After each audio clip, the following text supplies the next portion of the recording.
नमस्कार, आपले बुलढाणा समाचारमध्ये स्वागत आहे। मिसाळवाडी परिसरात झालेल्या ढगफुटीमुळे जनजीवन पूर्णपणे विस्कळीत। सविस्तर वृत्त बुलढाणा। मिसाळवाडी परिसरात झालेल्या ढगफुटीमुळे जनजीवन पूर्णपणे विस्कळीत झाले असून भीषण पूर परिस्थिती निर्माण झाली आहे। ओढा आणि नदीला आलेल्या महापुरामुळे मुख्य पुलावरून पाणी वाहत असल्याचे गावात बाहेरील संपर्क पूर्णपणे तुटला आहे।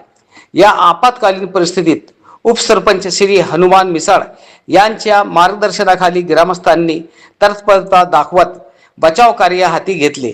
पुलाच्या पलीकडे अडकलेल्या विद्यार्थी, शेतकरी आणि महिलांना दोरखंडाच्या साहाय्याने सुरक्षित स्थळी हलविण्यात आले आहे।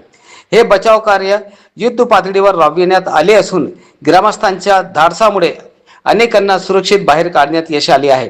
दरम्यान मुख्य पुलाची उंची अपुरी असल्याने पावसाळ्यात दरवर्षी गावकऱ्यांना अशाच जीवघेण्या परिस्थितीचा सामना करावा लागत असल्याची खंत ग्रामस्थांनी व्यक्त केली आहे। या समस्येवर कायमस्वरूपी तोडगा काढण्यासाठी पुलाची उंची तातडीने वाढवावी असा आग्रही मागणी उपसरपंच श्री हनुमान मिसाळ यांच्यासह समस्त ग्रामस्थांनी प्रशासनाकडे